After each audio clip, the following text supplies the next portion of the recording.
Comment poser une question?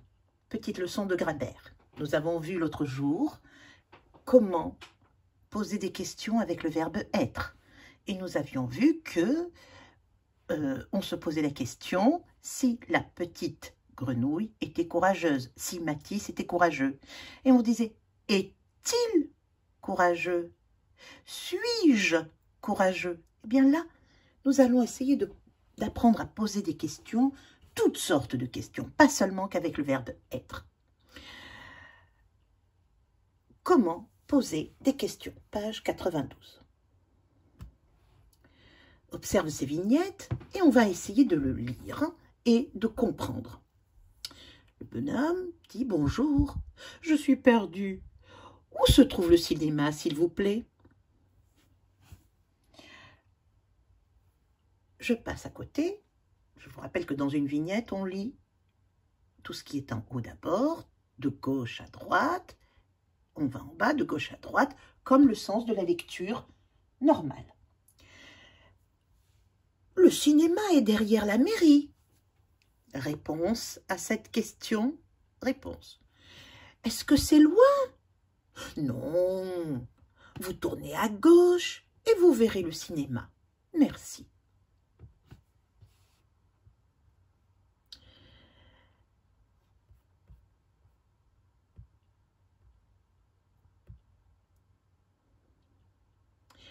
Où sont les questions dans ces bulles? Et à quoi je le remarque? Bonjour, suis-je perdu? Où se trouve je suis perdu. Où se trouve le cinéma? Eh bien oui, la question elle est là. Bonjour, je suis perdu, ce n'est pas une question. Où se trouve le cinéma? Je pose une question avec un point d'interrogation à l'écrit et avec un point d'interrogation à l'écrit, mais je mets un « ou » aussi. Deuxième question. Le cinéma est derrière la mairie? Non, bien sûr que non. Est-ce que c'est loin? Oui. Ici, est-ce que c'est loin? Et je mets aussi les premiers mots devant. Non, vous tournez à gauche et vous verrez le cinéma. Merci. Le reste ne sont pas des questions. À ces deux questions, il y a ces deux réponses.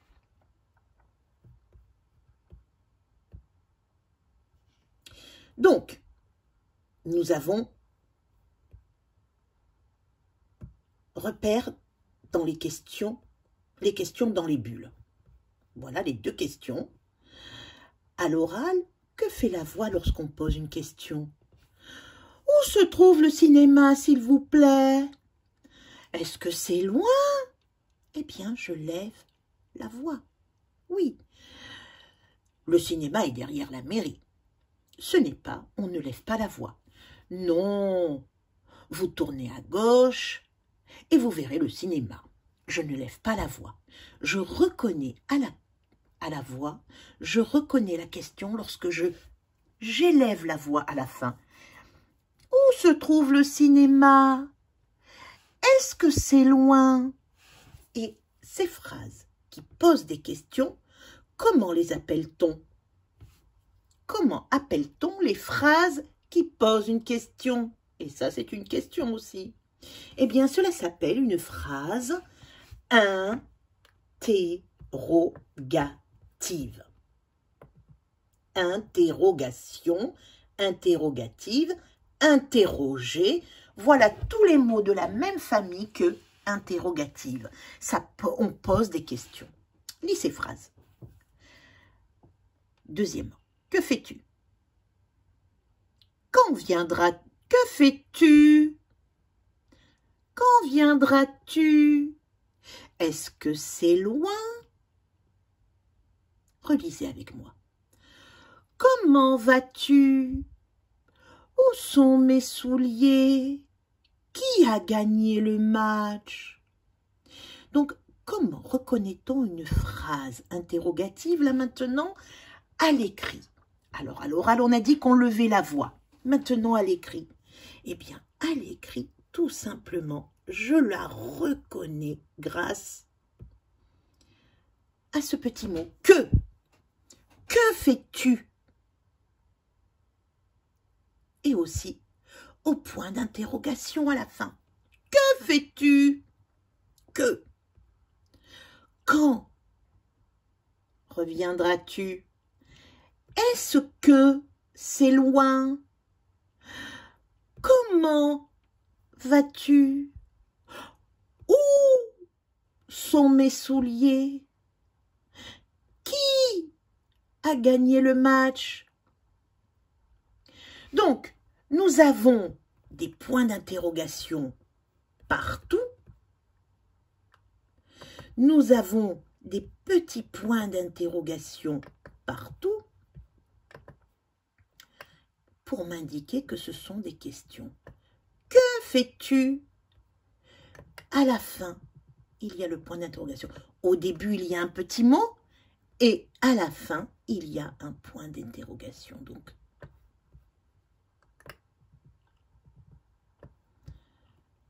allez, vous écrivez sur votre fiche, sur votre page 92.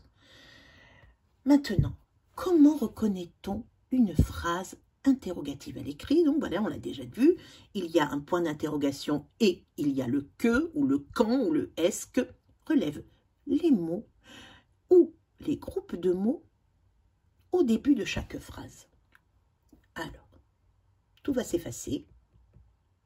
Voilà, mes petits points d'interrogation, mais vous les gardez, vous. Hein.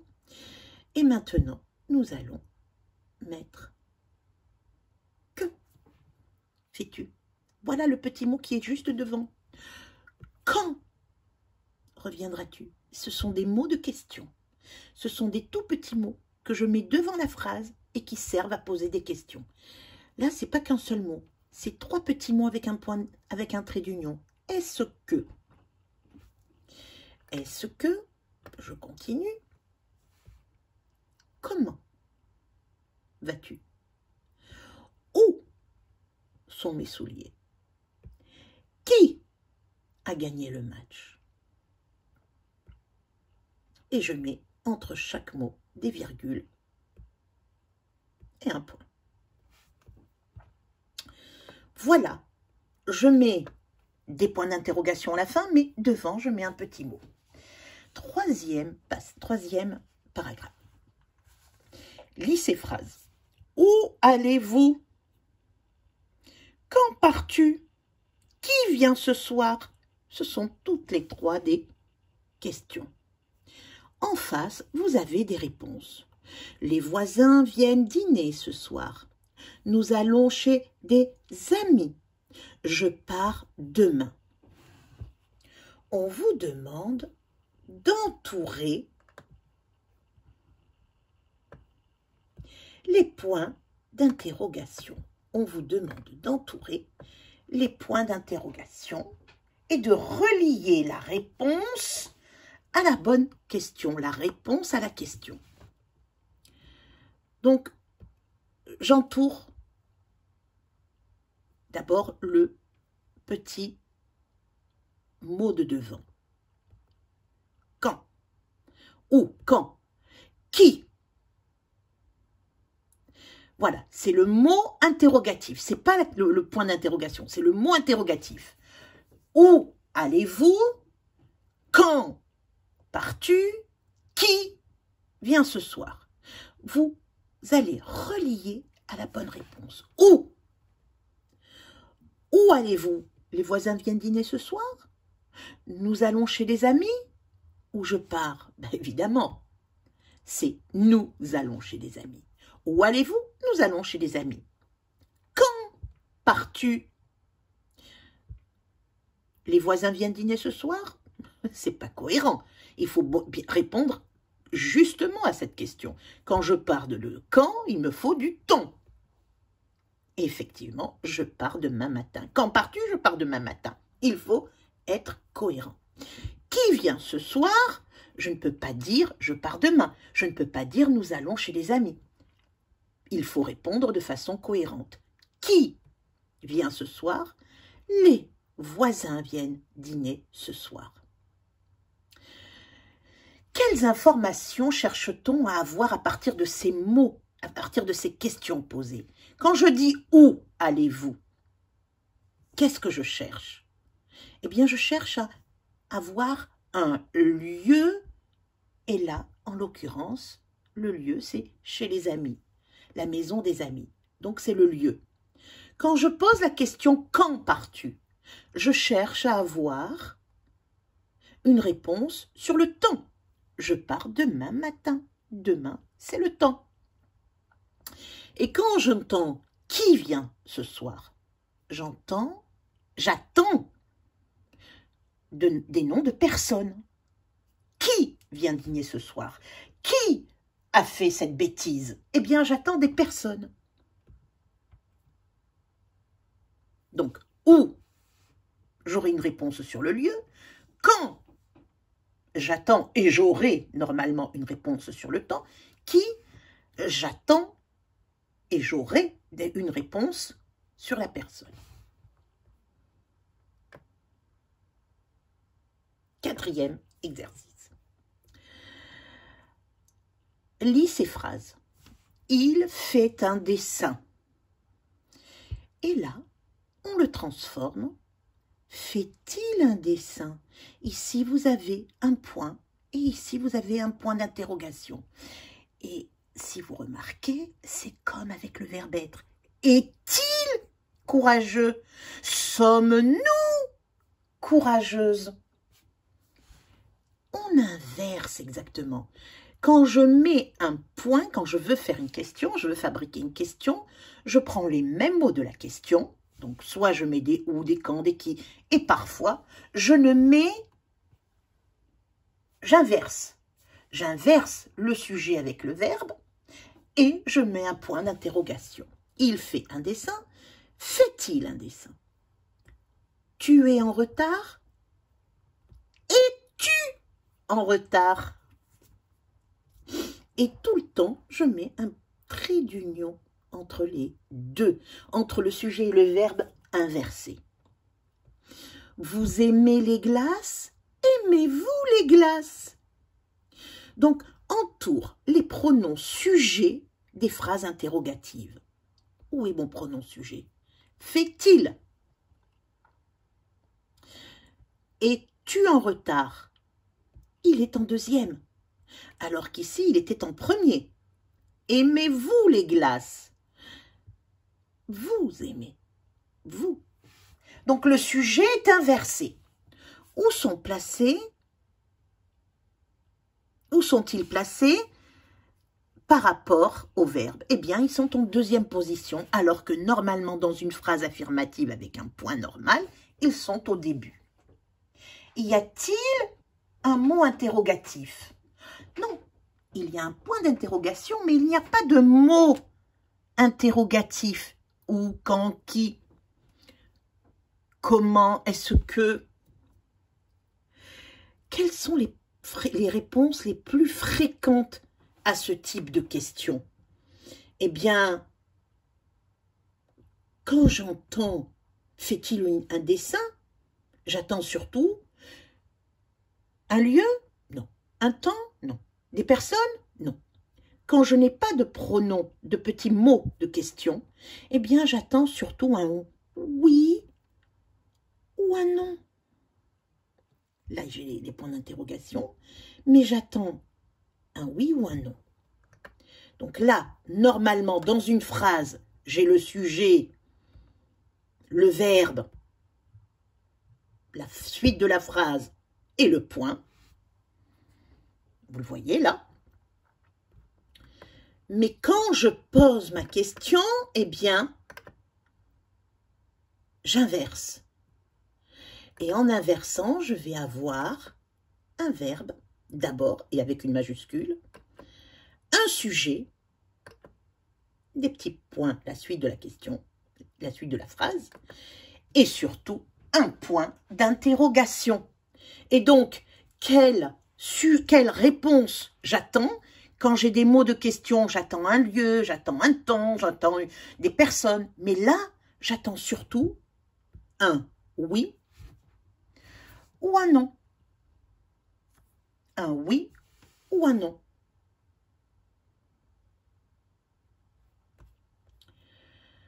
Alors, nous allons synthétiser, nous allons reprendre tout ce que nous avons appris. Alors, comment poser une question? La phrase interrogative, c'est la phrase qui sert à poser des questions. On l'appelle phrase interrogative qui vient du mot interroger, interrogation, etc.